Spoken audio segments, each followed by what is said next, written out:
Hello, hello, and welcome to your Portuguese course. My name is Eduardo Moreira. I am the founder and CEO of Go and Slay, and I'm really excited that you're joining us to test out, to learn Portuguese with the materials that we're creating. We've been using these materials for many years for English language learners, and now we're excited to launch them in Portuguese as well. Essentially, the science of how we learn languages is the same, whether you're learning English as a Portuguese native speaker or if you're learning Portuguese as an English native speaker. So in this file, I hope to help you understand a little bit about how you learn and also how you can make the most out of your learning experience with the materials from Go and Slay. This is a file that usually works as a disclaimer for any of the courses that I start teaching and I call it How People Learn Languages. And it's pretty much work in progress, and it's not even that big, but it does it is a combination of a lot of like different things that we've learned over the years. So the first thing that I would like you to be aware of is what levels there are, right? Like, what levels do we have in terms of English language learning or Portuguese language learning? So, there is an organization called ACTFL, which is the American Council on the Teaching of Foreign Languages, that has different categories, different levels in which we are as we learn a language. So, you have novice, intermediate, advanced, superior. The three first levels can be subdivided into low, mid, and high, low, mid, high, low, mid, high, whereas the superior and the distinguished are so superior that they don't have that subdivision. So here's what you need to know. Basically, the bottom line is novice level speakers can say words and short sentences, usually memorize sentences. Intermediate level speakers can form paragraphs, they can make their own sentences. Advanced can form entire paragraphs, and superior level people or speakers can speak in groups of paragraphs or in a speech format. And one of the things that you can see about this pyramid is that this is a pyramid that's upside down, right? So there's different ways in which you can evolve as you progress in the language learning process. The first way you can evolve is vertically. You can jump to the next level, right? You can go to the next level from novice to intermediate, from intermediate to advanced, from advanced to superior. As you progress through those levels, you can also evolve horizontally. And that means improving within your own level, right? So what does that mean? When you when you're improving vertically, you're improving grammar, the mechanics of the language. So grammar, knowing the different types of words, pronunciation, speed, fluency.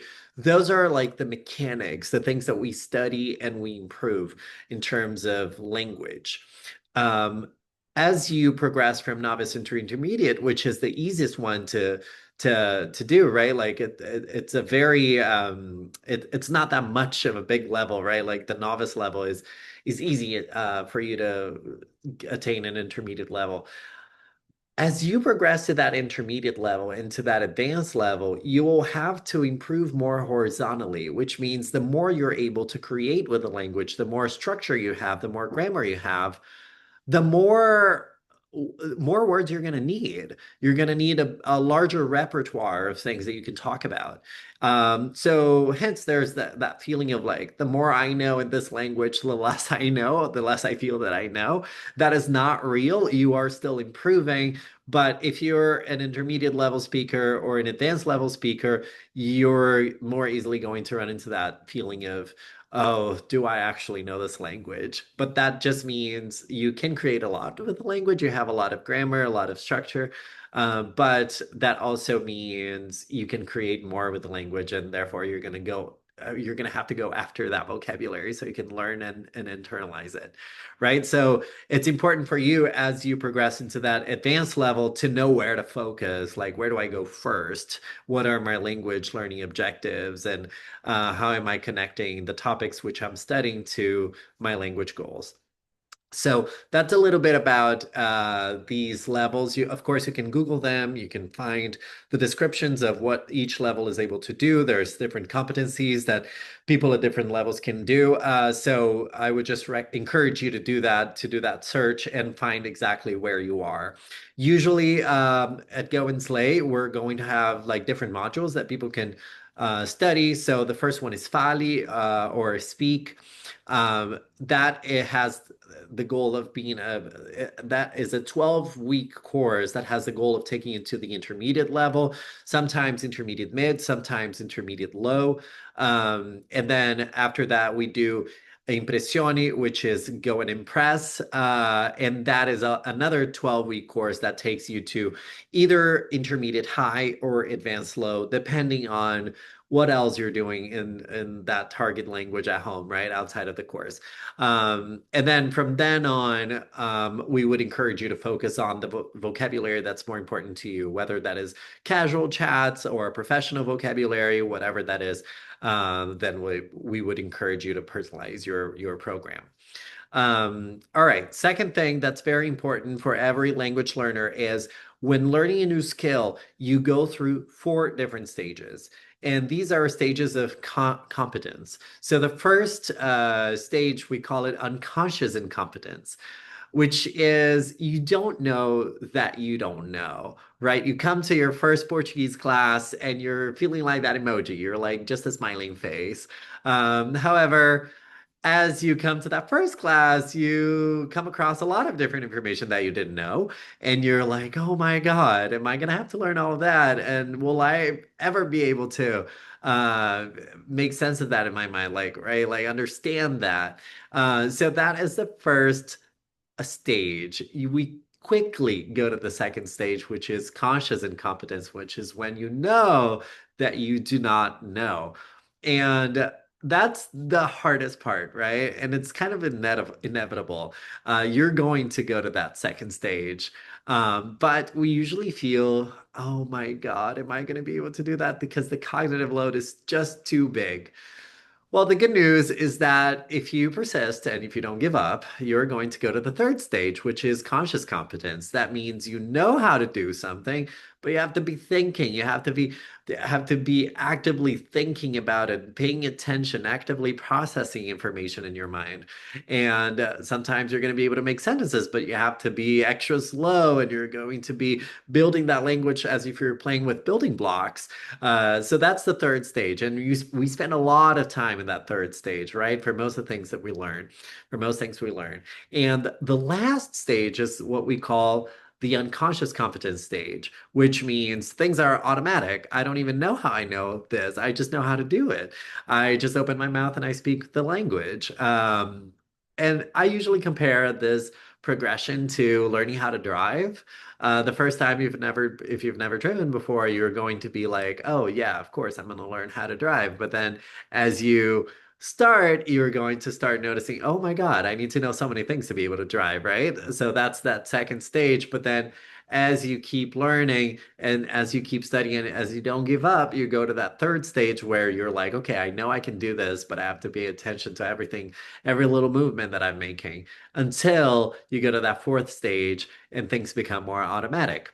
Now, one thing for you to keep in mind is you can't skip these stages. From stage one, you can only go to stage two. From stage two, you can only go to stage three. From stage three, you can only go to stage four, right?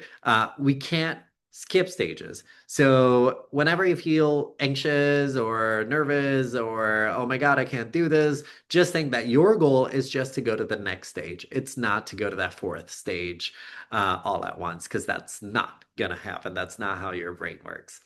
All right. So another thing that's very, very important. I work mostly with adult learners, and adult learners already know their native language. And I don't want to ignore the fact that you already know your native language when you're learning another language. I know that a bunch of people will say, "Oh, you have to learn a target language as if you're learning your first language." That is simply not true. That's not how your brain works. Your brain is going to default to English when you don't know something.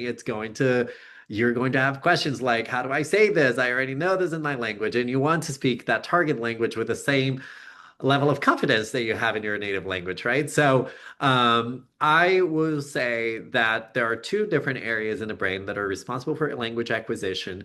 One of them is Broca's area. The other one is Wernicke's area. Broca's area, that first one, the blue one that you see on the screen, is the part of the brain that's stimulated when you have to produce with the language, to create with the language. That means when you're speaking, when you're thinking, and also when you're writing, right? So when you're creating any content with that target language, you're stimulating Broca's area.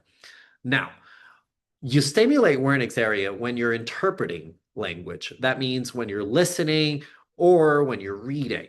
The thing is that we listen and we read a lot more than we speak or that we write, right? And that means we've stimulated that area of your brain a lot more. So it's very common to have that feeling of like, oh, I know what this means, but if I had to create my own sentence using this word, maybe I wouldn't be able to do it, right? Or like, well, I can understand, I can grasp it, but I can't actually create. I can't do that. So now I'm explaining to you why that happens. Now, that is also an advantage for us because we can use Portuguese to learn Portuguese. And that means you should immerse yourself in the language by listening and reading as much as you can in the language. So listening to songs, reading the lyrics, watching movies, TV shows, reading the news, following Portuguese channels on social media or whatever. So you're immersing yourself, right? You're using Portuguese to learn Portuguese. The good news is that you can also use English to learn Portuguese, especially to stimulate Broca's area. You should, whenever you're speaking and writing in Portuguese, you can always use English as a reference. You can always put a text in front of you that's in English, which is your native language, and then look at the English, but have challenge yourself to translate that to the target language. That's a smarter type of translation. You're not just translating things from Portuguese to English because that's a lot easier for you, but you're doing the harder way, the harder like type of translation, which is from your native language to your target language, right? And that causes in the brain a similar situation as if you were in Brazil, let's say, having to speak Portuguese all the time, but all the time your brain is going to default to English and it's going to have, so you're going to be doing that translation in any way. Like it's always going to happen because you already know English as your first language. So what this means is that we're just going to take advantage of that. That's going to happen in your brain anyway, and give you a lot of content to translate to Portuguese from English to Portuguese. And I can explain the activities later on how they work, but essentially I'm just explaining this to you first so you know why we chose this approach, why we chose this method for you to learn. I'm almost at the end of this file, but very important things to say. First, how do you learn? We have like a progression. Like if you're learning through speaking, if you want to practice conversation, there are 4 steps that you're going to have to go through to perfect your conversation skills. First is do it, just say it. If you have to, if you want to, even if even if you know you're going to make a lot of mistakes, just say it. Just do what you got to do. Second, make mistakes, accept that they're going to be made anyway, right? Like, there's no way you're going to avoid making mistakes when you're speaking. Third, reflect. Think of like, oh, what did I say? And then, how would a native speaker have said this? Um, and finally, improve, right? I know that we want to improve first things first, but that's step 4. So when you're doing a role play situation, when you're practicing a script that we're going to give you, when you're in the middle of a conversation, just say what you got to say, even if you know if it's wrong, even if you know it's wrong, just say it. And with those mistakes, you're going to be able to compare what you have to learn. Oh, you're going to find exactly, oh, what did I say differently from that person? Or how would you have said that? And that comparison is what makes you reflect, and reflection is where learning happens. After that, you can go back and do it again, and then you're going to be improving. And the last part of all is when do you learn? Not just how you learn, but when do you learn? And we have an area of our brain called the limbic system, which is responsible for regulating our emotions, for defending ourselves when we perceive a threat. And what we have to know, like the bottom line of this is our brain works based on rewards or threats. We either perceive things as rewards or threats. If it's a reward, we feel calm and happy, and that allows us to focus on the things that we want to focus. When we perceive something as a threat, then our limbic systems, especially the amygdala, is going to start working and it's going to become a little agitated and it's going to put yourself in defense mode or in a fight or flight situation or fight or flight or freeze, if you will. So when that happens, when you feel really nervous because you feel like you're being tested, because you feel like someone's going to criticize the way you're saying, that is just a reaction of your brain to defend yourself. And that's totally fine and biological. It's going to happen, right? In different situations. So we might feel a little shy and we might feel like we don't want to speak in front of others. But that's just something that's happened in your brain. It's not the reality right outside of it. So, what you can do if this happens to you, if you feel like you're in fight or flight mode, or if you feel like you're shy or sad about having to speak in front of other people, just breathe. Breathing is the best thing that you can do to understand that you just have to regulate your emotions to be able to learn better. And then, if when that happens, when you're feeling more relaxed, your prefrontal cortex is going to work better. Your hippocampus is going to be active, like converting memory to from short term to long term. So you need to feel relaxed, and you can always breathe. Okay. Knowing all of this, having all of this disclaimer, now you're ready to start learning Portuguese. In the next videos, I'm going to explain to you how you do each exercise, and then off we go. You gotta falar português. Thank you so much.